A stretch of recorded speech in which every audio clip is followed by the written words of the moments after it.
On today's episode,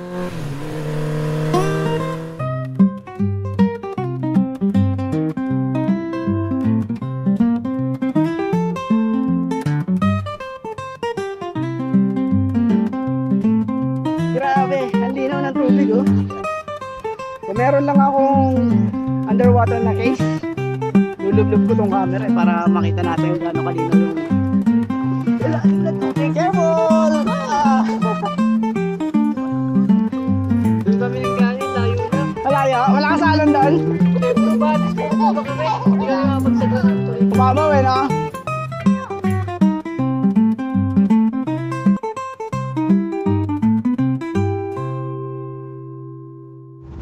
Welcome to Daddy's Game Mode.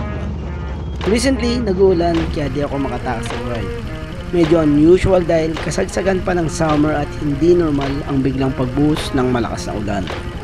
Perfect timing sana na maka-escape dahil vacation na ng bata.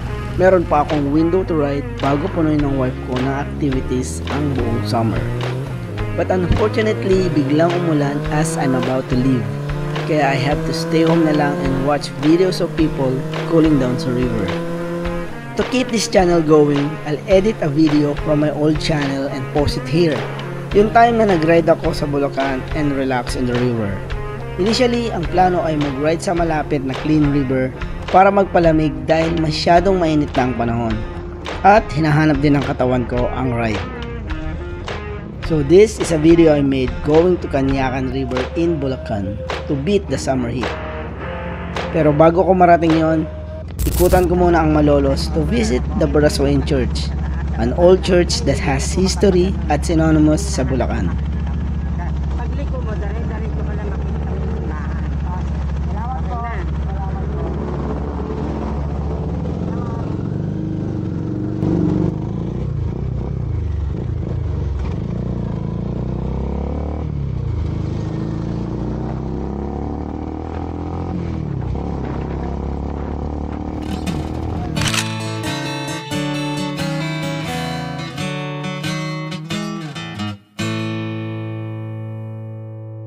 Kung iisipin natin, aside sa lumang simbahan ang Baraswain, wala naman siya talagang attraction. Pero kung maaalala nyo yung mga tinuro sa atin na nag-aaral pa tayo, yung history ng Malolos, ng Baraswain, ang pinaka-attraction niya.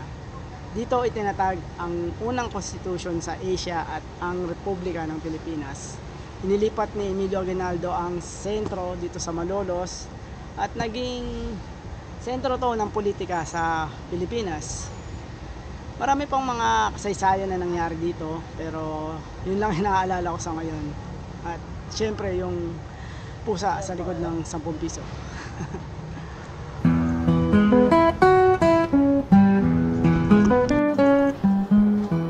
Tara, dito tayo, silipin natin yung museum dito kung ano meron. Information about yung pagtatag ng constitution. Ayan, nakasulat dito yung mga yan, kung kailan nangyari, kung sino yung mga involved, tsaka mga old pictures ng mga magkasama sa pagtatag. Meron pa ritong malit na statwa kay si Emilio Aguinaldo. Yan pa yung pirma niya. Itabi nila. Tingnan natin dito. Ano ba meron dito? Nakakatakot naman. Nag-iisa lang ako. Walang ibang tao rito. Tapos ganyan makikita ba? Uy, nakakatakot. Ayan, may din, malit na diorama. Silipin natin. Ayan yung dating simbahan. Ayan, ito yung parang court na ginawa nila dati nung sinusulat nila yung constitution. Takot, labas na ako rito. Medyo nakakatakot yung pakiramdam pagka ganitong mga lumang lugar, tapos mag-isa ka lang. Pero okay din kasi informative siya.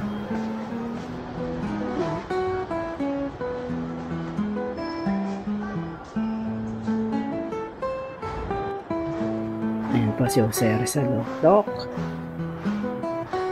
Dito palabas. Silip tayo rito. Ayan yung bakuran. Ang ganda pa. Lumang bintana. Lumang bahay. Ayan ba tayo. Palabas na ata ito eh. Maliit lang pala siya. Hindi siya ganun kalaki. Konti lang rin yung mga naka-display. Puro yun nga, puro kung sa Constitution. Ay, lagay ko lang ito. Bakit kaya tuwing makakapasyal ako sa mga lumang simbahan, merong kinakasal? Well, maganda naman kasi talaga yung simbahan para sa wedding. Mas memorable yung pag isang dibdib ng mag-asawa pag sa isang magandang simbahan kakinasal na merong history. So makikwento nyo sa mga anak nyo, sa mga magiging apo nyo na kinasal kayo sa isang simbahan na marami nang naging kasaysayan, tapos mapapasama pa kayo dun sa kasaysayan na yun, di ba? Tingnan natin yung wedding moment.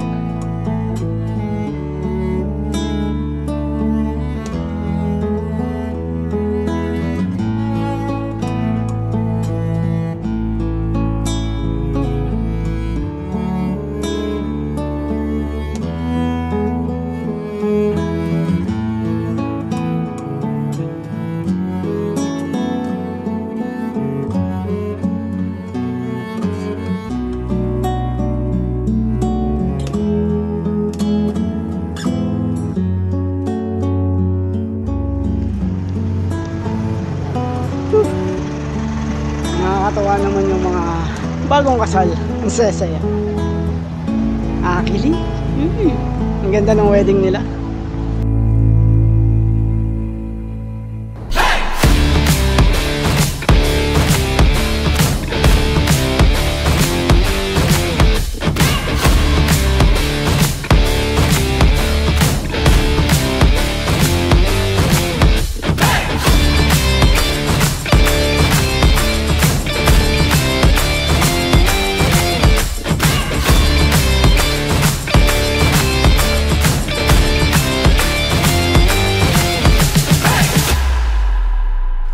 It's nearly the end of May. Supposedly, tag-init pa rin. At ito yung pinakamainit na summer that we've experienced so far. I think hindi lang dito sa Pilipinas, pati rin sa ibang country sa Southeast Asia. We are all experiencing extreme heat. Kaya na-surprise ako nung pagdating ko dito sa Bulacan. Maganda panahon, malamig, makulimlim. Medyo umulan ng bahagya para mabawasan yung init. Pero nandiyan pa rin yung kulimlim, baka maya-maya uulan pa rin. Pero sakto-sakto, sarap. Ganda ng panahon, sakto-sakto yung ride.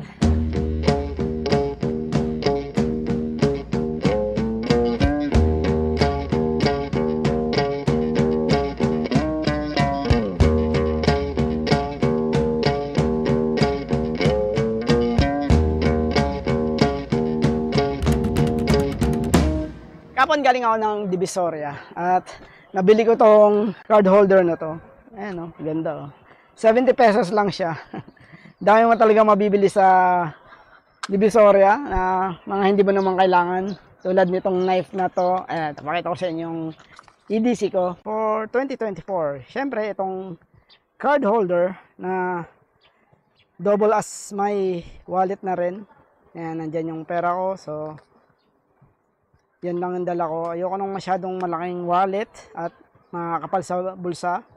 So, minimal carry lang. So, yan yung dala ko. Cards, IDs, and wallet. And then, syempre, yung cellphone. Tapos, ito yung EDC bag ko pagka nagta-travel ako. Meron ako ritong knife. Ito, nabili ko. Sa Divisoria ko rin nabili to. Murang-mura lang. Hindi ko matandaan, pero siguro mga 300. So, yan yung knife ko. Meron ako ritong pocket tool na multi-tool na pwede kong gamitin. May bottle opener, flat, screw, mga wrenches, lagare. So, in case na kailanganin, meron akong extra tool na naka-ready dyan. And then, syempre, coin purse, susi. So, that's my everyday carry for 2024.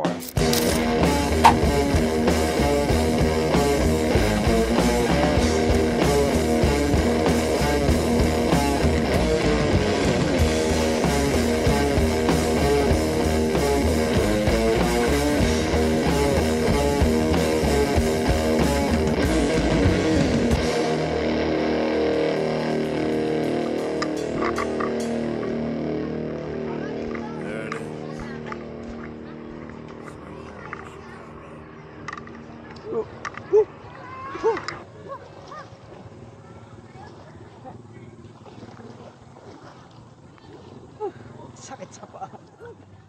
Ouch! Mabato. Lamig. Lamig ng tubig. Sarap maligo. Grabe. Ang linaw ng tubig, oh. Ang kita ilalim. Ouch! Isda, isda, isda. Isda. Ang linaw ng tubig dito. Kung meron lang akong pang underwater na case, lulublob ko tong camera para makita natin kung gaano kalinaw yung ilalim ng tubig. Sarap! Ligo. Tayo maglublob. Ito ako sa malalim. Nagagos ako. Ayun, dito may mini pool. Madulas. Ayan, jump again, jump. Tatalon ulit si ate. Careful! Lalim.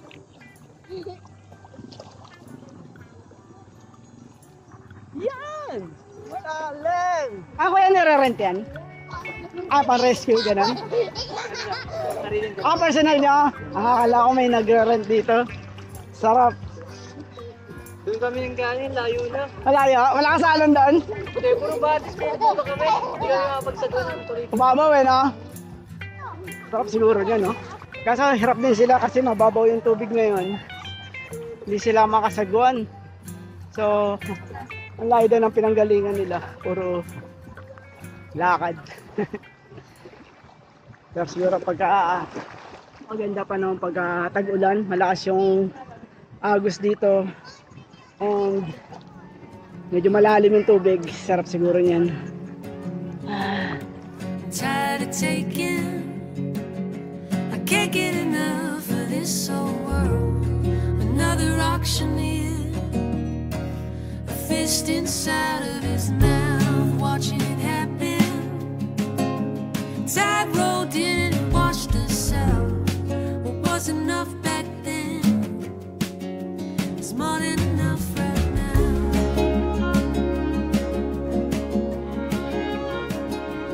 Sa wakas, nakapag-ride rin. Ilang buwan nang mainit ang panahon, I think mula pa noong March. Ang init na kaya hindi rin ako gaano makabiyahe dahil ang tindi talaga ng init. Maraming beses nga na na-suspend yung classes ng anak ko dahil nga sa init. Kahit na air condition yung school nila, nag-decide pa rin yung school na i-suspend dahil nga paglabas ng classroom sa playground, sa waiting area, mainit. Maraming mga batang nagkakasakit. Kaya ako din hindi rin ako maka-ride dahil nga ang hirap, lalo na kung pupunta ng malayo. At isa pa, naisip ko pumunta ako sa ganitong lugar, pero naisip ko rin baka wala ang tubig, dry. So hindi rin ako nagbalak na pumunta, pero at least ngayon na-accomplish ko yung gusto ko ma-accomplish. Makapag short ride, makarating sa isang lugar kung saan pwede kong mag-relax, maligo dito sa ganitong river, magpalamig. Sarap. Imagine nyo na lang yung mga taga rito, no? Siguro kahit wala silang air conditioning, malapit lang sila rito. Short ride, short walk, makakaligo na sila, tapos mapuno. So sigurado kahit mainit ang panahon, may mga lugar dito na makapag-unwind sila.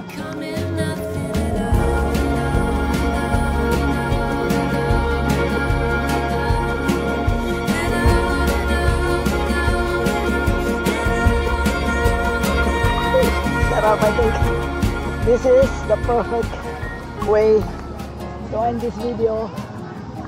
Mag-relax sa ilog habang maambon. Perfect. Kulang na lang inihaw na tilapia. Ayan po.